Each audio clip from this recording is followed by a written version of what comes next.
আমাদের অনেকেরই ফ্রিজে দেখা যায় অনেক সময় গরুর মাংস বা মুরগির মাংস অনেক দিন থেকে যায়, ফ্রিজে বের করা হয় না বা খাওয়া হয় না।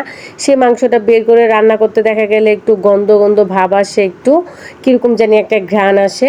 আমরা দেখা যায় এটা বেশিরভাগই ভেজে খাই, ভেজে খাওয়া ছাড়া খেতে ভালো লাগে না, সেটাকে পাতলা ঝোল করে খেতে পারি না। কিন্তু আমি আজকে আপনাদেরকে যেভাবে দেখিয়ে দেব সেভাবে যদি রান্না করে খান, এটাকে ভেজে খেতে হবে না, পাতলা রান্না করে খেতে পারবেন। এমনকি সেটা মেহমানদের সামনেও দিতে পারবেন, তারা বুঝতেই পারবে না যে এটা অনেক দিন ফ্রিজে ছিল। আসসালামু আলাইকুম, কেমন আছেন আমার প্রিয় ভাই ও বোনেরা? আশা করি সকলেই ভালো আছেন। আলহামদুলিল্লাহ আমি ভালো আছি। তো আপনারা দেখতে পেয়েছেন এখানে আমি হলুদ, মরিচের গুঁড়ো, ধনিয়ার গুঁড়ো আর পরিমাণ মতো লবণ দিয়ে এটাকে ভালোভাবে সিদ্ধ করে নিয়েছি। এখন এই পানিটা আমি ফেলে দেব, ভালোভাবে এটাকে আমি ধুয়ে নিব। এই পানিটার মায়া করলে কিন্তু গন্ধটা থেকেই যাবে, সেজন্য আমি এই পানিটা ফেলে দিব। ফেলে দেওয়ার পরে দেখেন পাটায় নিয়ে এভাবে শিল দিয়ে একটু হালকা করে ছেঁচে নিব।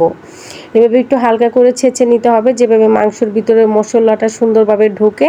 এভাবে ছেঁচে নেওয়ার পরে দেখেন, দেখতে পাচ্ছেন কতটা সুন্দরভাবে আমি ছেঁচে নিয়েছি। আর এদিক দিয়ে কাঁঠালের বিচিও আমি পরিষ্কার করে নিয়েছি।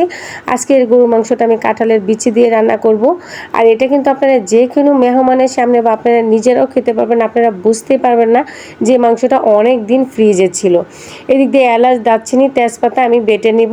তারপরে যখন পেঁয়াজটা একটু ভাজা হয়ে যাবে, সেখানে আমি দিয়ে দেবো ভরে ভরে 1 চামচ রসুন বাটা।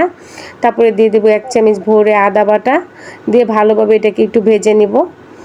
দেখতে পাচ্ছেন এভাবে ভেজে নিতে হবে। তারপরে এখানে এক এক করে আমি সমস্ত মশলা দিয়ে দিব। হলুদের গুঁড়ো, ধনিয়ার গুঁড়ো, মরিচের গুঁড়ো, পরিমাণ মতো লবণ, জিরার গুঁড়ো, তারপরে হচ্ছে গিয়ে যে গরুর মাংস রান্না করার যে মশলাটা থাকে সেটার 1 চামচ দিয়ে আমি ভালোভাবে এটাকে আবারও ভেজে নেব। ভেজে নেওয়ার পরে এখানে আমি অল্প পরিমাণের পানি দিয়ে দিব, দিয়ে ভালোভাবে মশলাটাকে কষিয়ে নেব। যে কোনো রান্না করতে গেলে কিন্তু ভালোভাবে দুটো মশলাটাকে কষিয়ে এটা খেতে কিন্তু অনেক ভালো লাগে। যত বেশি মশলাটা কষিয়ে নেবেন ততই তরকারির স্বাদটা বেশি লাগবে।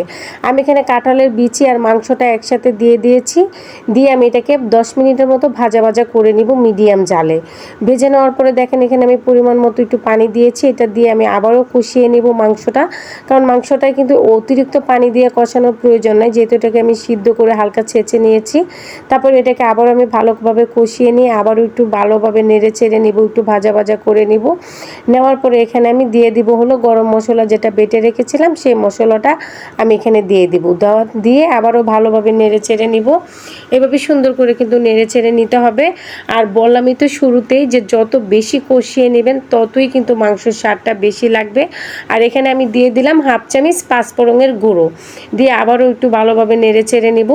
আপনারা তো জানেনই আমি গরুর মাংস, মুরগির মাংস এগুলোতে পাঁচফোড়নের গুঁড়ো খাই, কারণ সেটার গ্রানটা আমার কাছে খুব ভালো লাগে।